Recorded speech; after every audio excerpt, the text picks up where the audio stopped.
Let me turn this down a little bit. Yeah. Okay, I gotta get around this.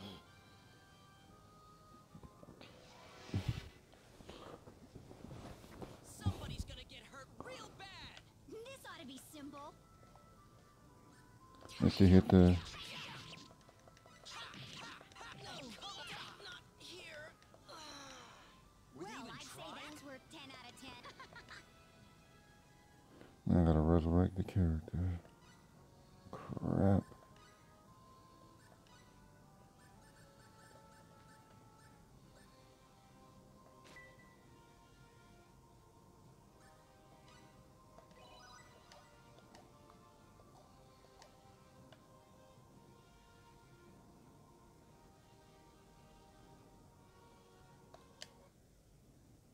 Okay.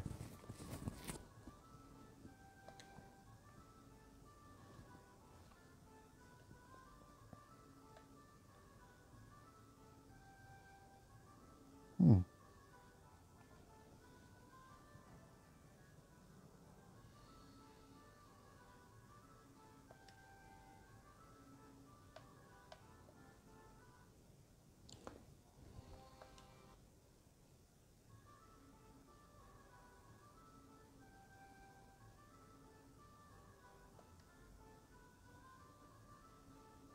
Okay. Okay, I went the wrong way. Hey, Donna, how you doing? Okay, I think I went the wrong way.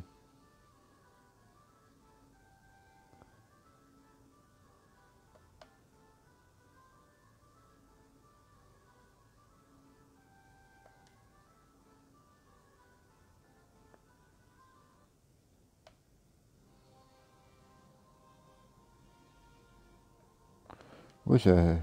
I guess I wish I had.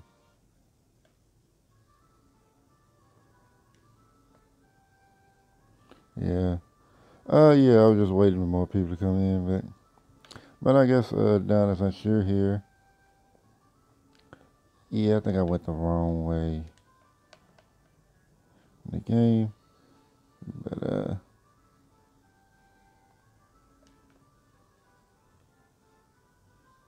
yeah, I did. But yeah, as far as okay, I'm good. Just trying to trying to do a live stream or two before I have to head to work. Hey, Royce, how you doing?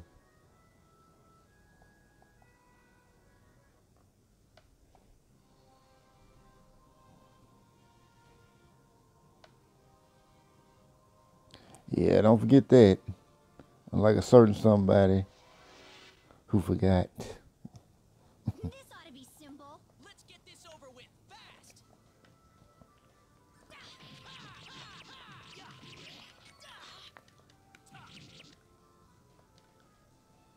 That made me Wish sleepy. They could have lasted longer. But yeah, like the start. Yeah, like the start of the whole. Oh, dang, okay. Yeah, yeah, it's just like the whole thing with the Superhuman. I'm starting to see a lot of movies, and Over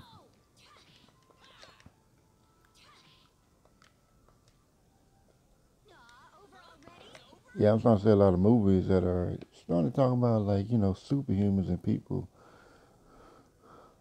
who do like extraordinary things. Oh, down in there working out, I see. Okay, well, so that's your secret. That's how you stay looking good. That's your secret. Okay, I A see. little fun, huh? Here they come.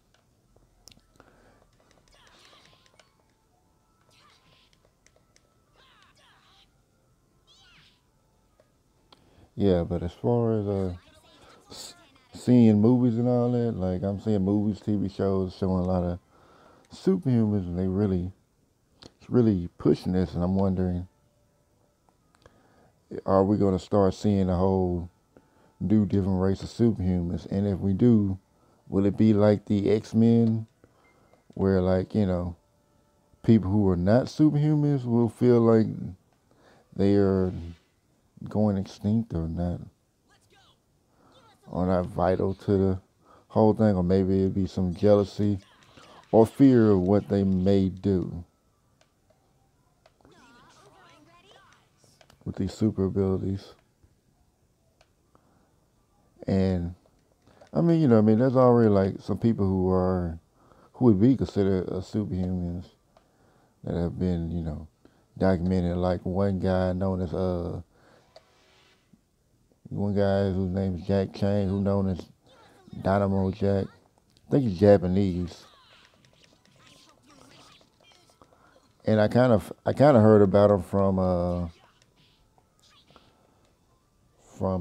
my friend who actually met him. That was the first time actually hearing of this guy, and like like if you've heard of Dynamo Jack, he's known for creating fire with his hands. Yeah, he's known as Dynamo Jack, and look him up. I think he's Japanese, but I remember when he told me when he met him, it was like in Indonesia when he traveled there, and I think like when he talked to him, because like when he was there, he had to have someone travel with him because because because they had people travel with him because like they didn't want everyone to know that let me turn down. They didn't want everyone to know where he is because I think a lot of people wanted to be around him because he's doing extraordinary things, and like when he met him, like it was in like his I guess his friend or guide or whoever he was to him took him to an underground cave where they all went to meditate,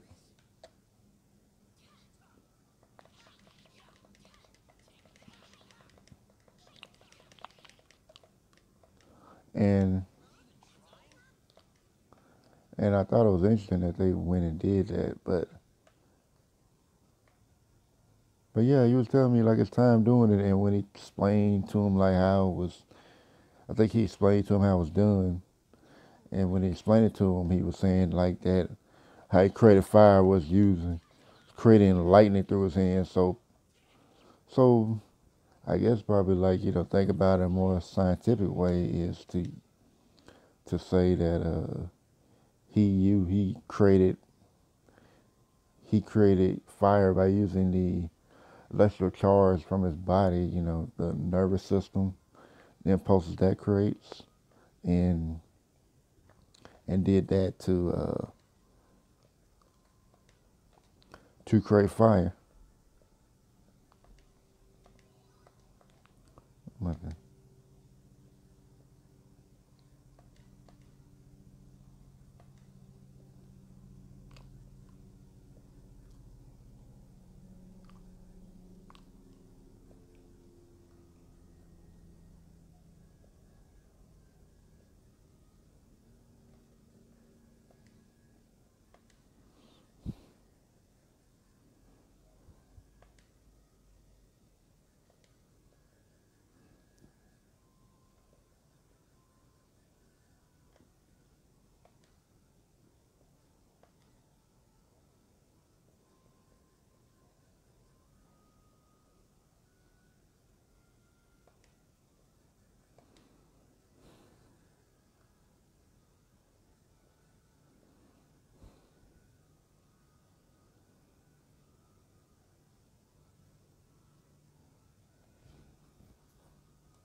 So when I see the movies, like and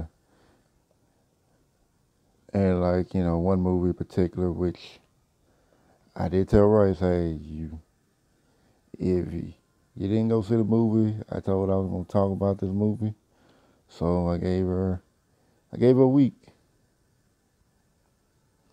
So as far as like the movie Glass, if you hadn't seen it, I thought it was pretty good, but everybody didn't like it, I guess. But I mean, everybody's got right to their own opinions and whatever. Oh,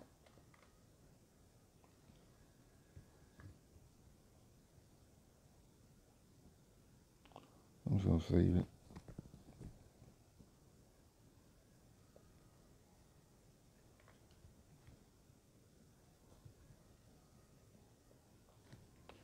Cause I'm gonna start it back over.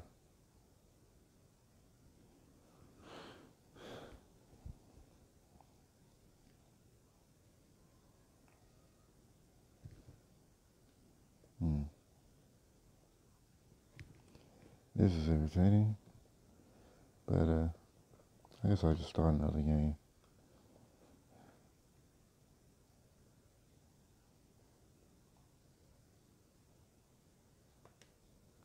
But as far as like the movie Glass, the movie Glass, like it was just like the final conclusion to the movie to the movie Unbreakable, the final trilogy of it, and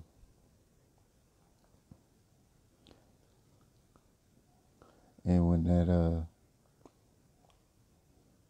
happened, it's like far as that, like they had that, then they had Split, Unbreakable, showing the origin, the story of the hero, and you see Mr. Glass for the first time, and then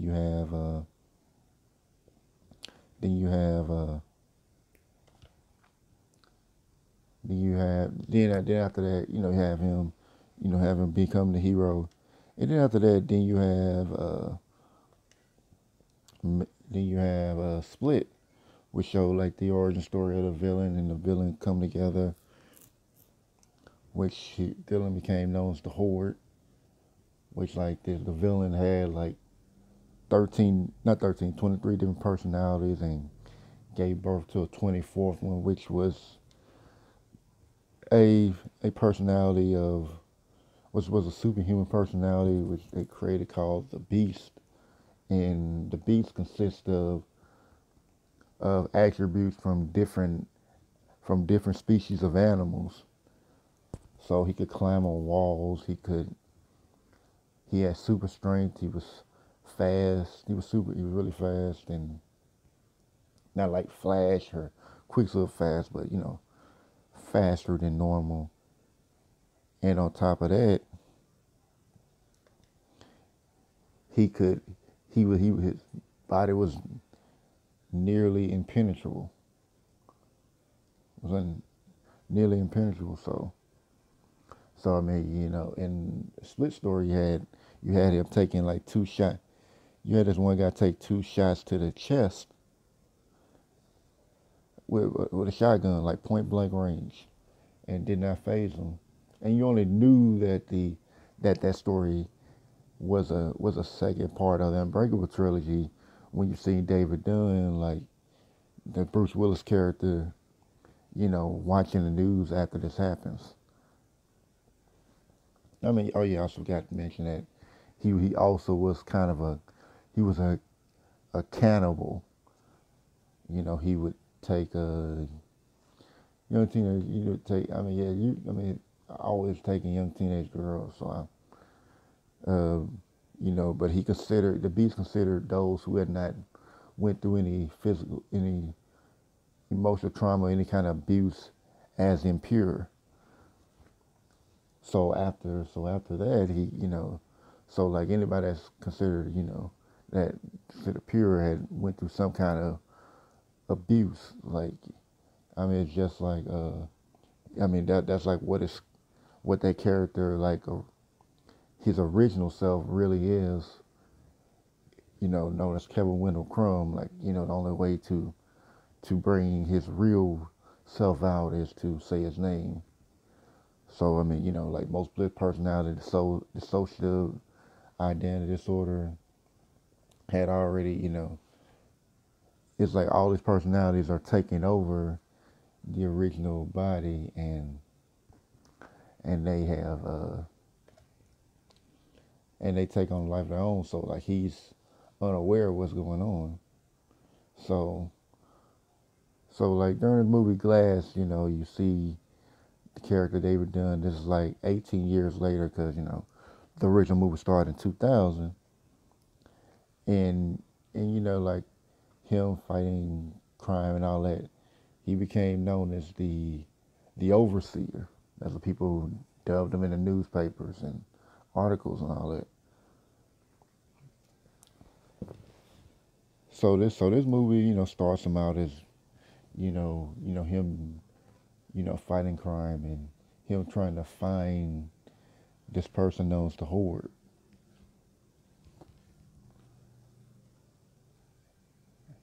And I mean, he finds them because like one of his abilities like bumps into somebody, he gets a glimpse of what's going on with them.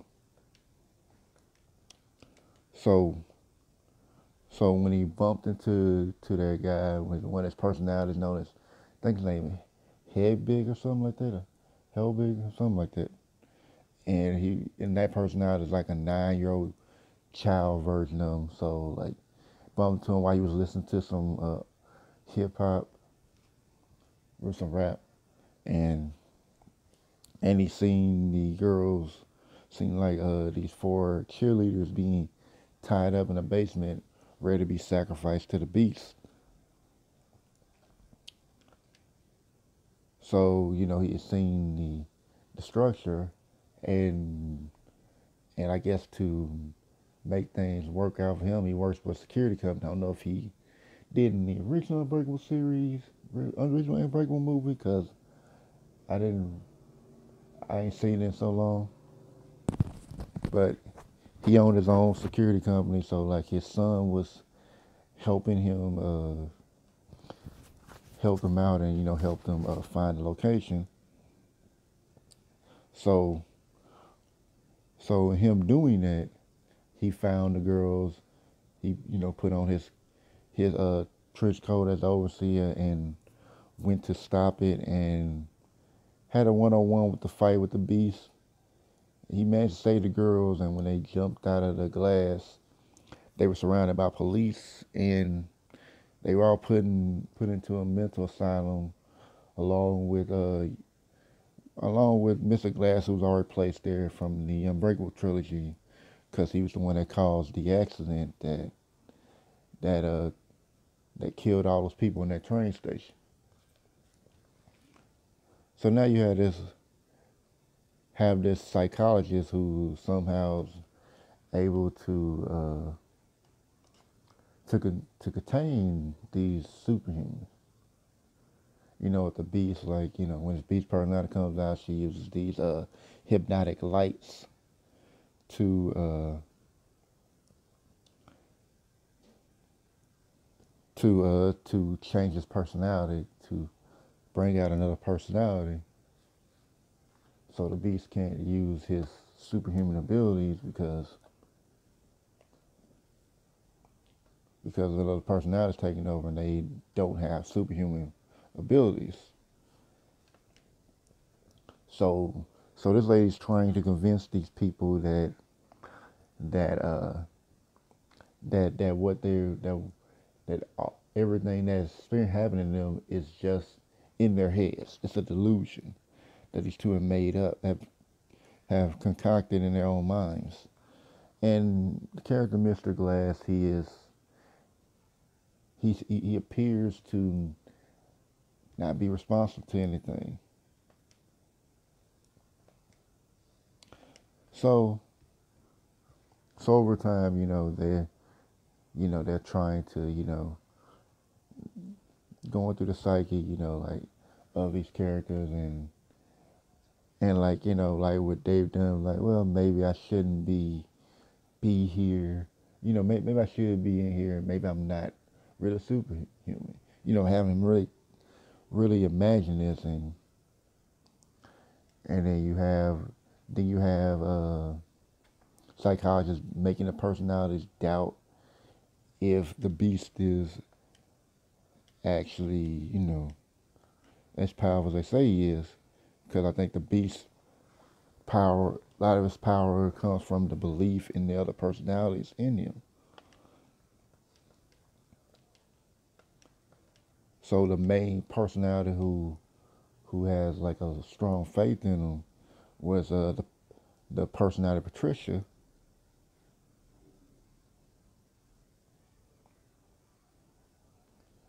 Okay, I should be there. Thanks for coming down. I'll just keep talking. Uh, but as far as that, she was known as the most faithful as far as the personalities. But it was like when the psychologist was talking to the personality, she was losing. She was starting to lose faith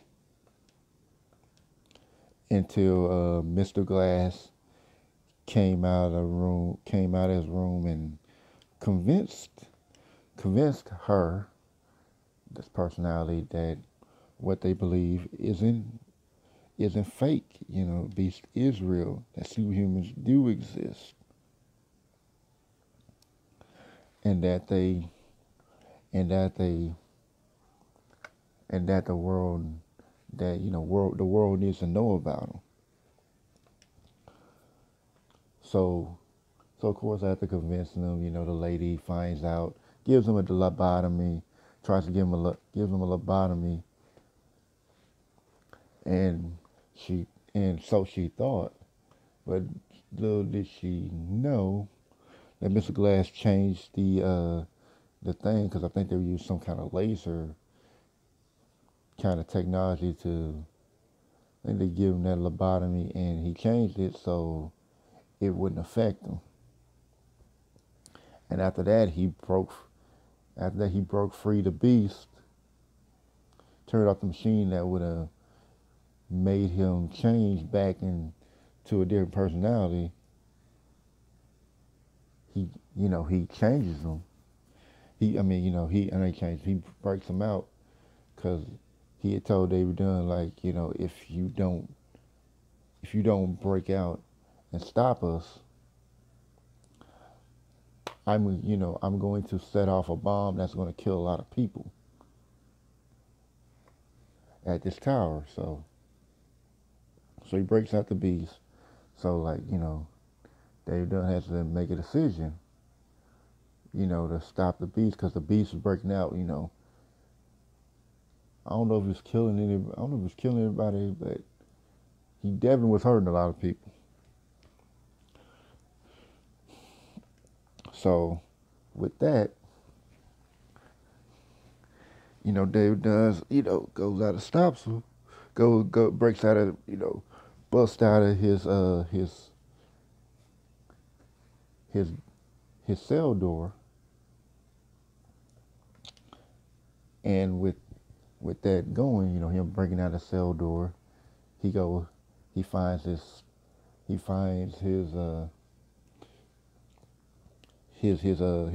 raincoat, and he goes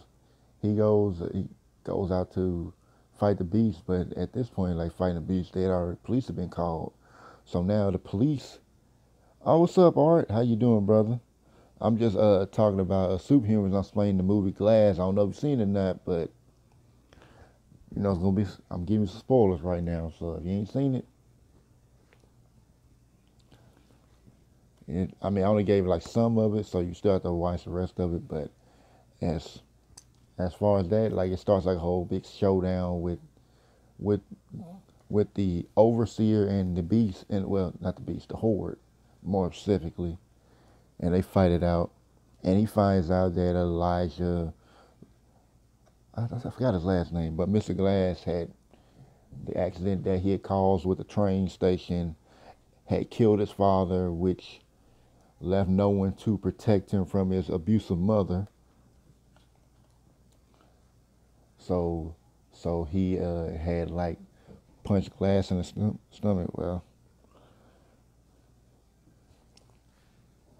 sorry, I had to break certain things down, but yeah, he punched me in the stomach, and I guess that ended up resulting in killing him later on. But as far as like their battle, fight it out, it ended up, I guess like the police like ended up stopping him. I guess like when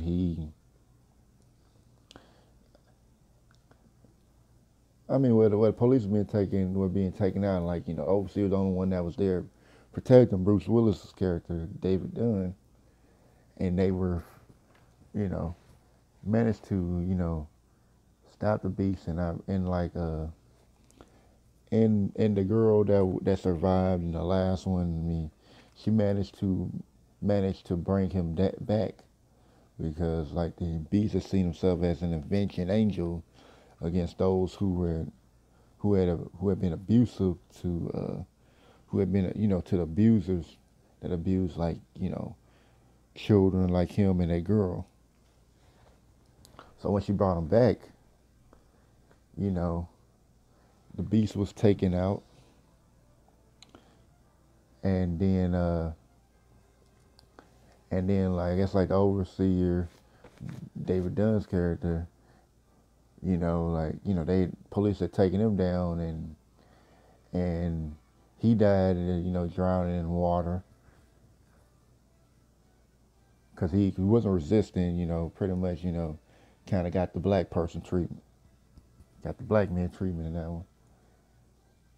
And then, she tells him to take his hand, and it shows that the psychologist knew the whole time that they were superhumans, but she worked for this secret organization that was designed to keep the world from knowing about superhumans. So in so I guess she had all the footage erased and all that, and then she didn't what she did not know until it was too late that Mr. Glass had already sent out files to his mother, David Dunn's son, and the girl that survived and split,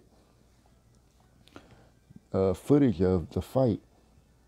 So basically, they all went out to let people know that basically all three of them had sent out the footage through the internet, letting people know that superhumans do exist, basically ruining the plans of this secret organization that was trying to keep people from knowing about superhuman. So I'm thinking like if if that's happening in the movie and superhumans actually turn out to be real, would there actually be would there actually be a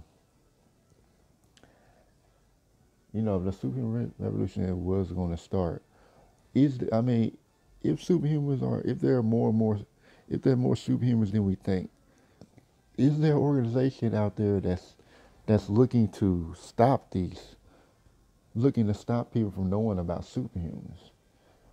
Try to deceive us by saying that hey, this isn't real, it's illusion, it's some kind of tricks. Like kind of like how you hear like government when they say like some conspiracy theory, and it's something that the government don't want people to know. They tell you, oh, it's conspiracy theory, it's fake. Oh, this is really this, that's really that.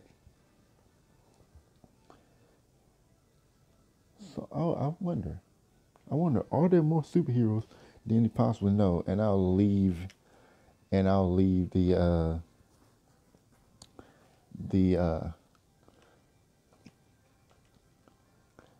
I'll leave the series. I'll leave that question open ended, and you can decide whether or not superhumans are among us. Like it are. I mean, I'm sure there are. Yeah, I mean, definitely are. But are there more than they think we are? Is it going to be like an X-Men type of world, or is this world going to be more accepting of superheroes? I'm trying to think of a series that. like accepting those superheroes, like an anime, Boku no Hero Academia or My Hero Academia, where like superheroes are common, superheroes, and of course like superheroes are gonna be super villains, and you have to be licensed to fight crime or to protect the city or to use your abilities to for certain purposes, like business or something like that. So yeah, all right, if you're there, yeah, I'm done with the spoilers, but yeah, as far as that goes, yeah, I'm wondering what type of world would we have,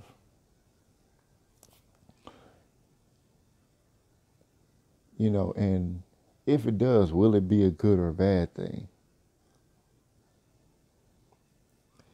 Yeah, yeah, even like One Punch Man,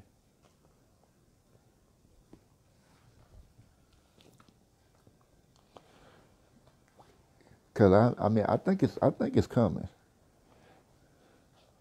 because I'm seeing more and more superhero movies, and especially like seeing the trailer for the new Fast and Furious movie where they take on Idris Elba, who's superhuman created by the government. I think he's created by the government. Seemed like that would be something they would do, or some kind of secret government organization, because I wouldn't think anything like that would be considered, by the books.